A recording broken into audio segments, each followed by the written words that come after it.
Hello, my name is Mr. Saul. I am here to explain to you, my beloved friends and neighbors, the key to harmonious family life. Understand that when a household is subject to discordance, there is no possibility that one would be able to digest a fine meal of Salisbury steak and creamed corn, such as the magnificent repast presented to me last evening by my wife, Mrs. Saul. She garnishes the patty of meat with a sprig of parsley, which I appreciate for the required 2 Mississippis before pushing it to the side of my plate, as does my son. This brings us to the subject of tonight's film, the relationship between a father and his son is like none other.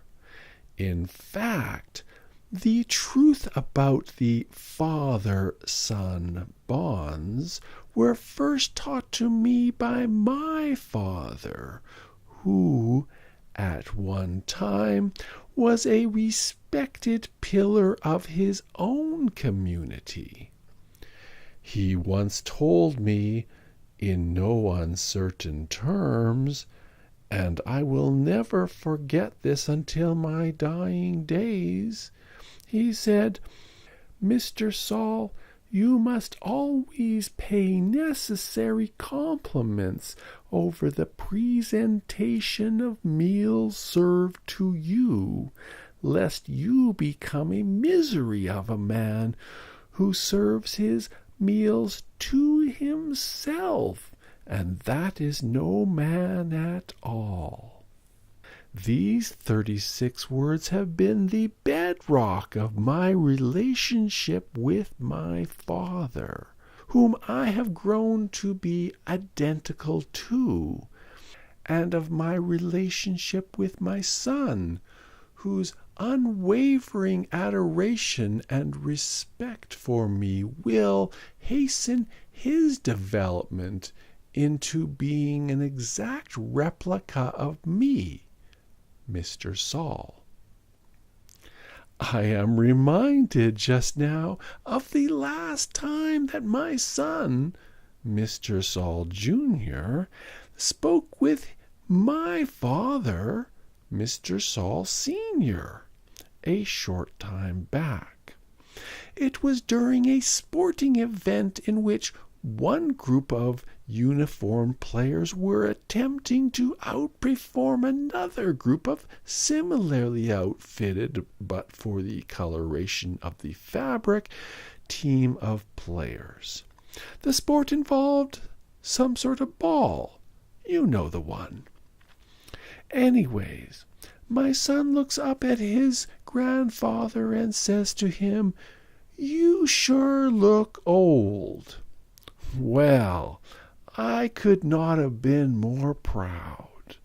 The declaration of such respect, the acknowledgment of the wisdom of age, and the assurance that a lifetime of labor has not gone unnoticed, could not have been uttered more succinctly. If there is one thing I have taught my son well, it is to speak clearly, without ambiguity or irony. The near magical connection between us is evident in our communication, where I begin a sentence and he waits patiently for me to complete it, so that he could mentally file it away to repeat it one day to his own son.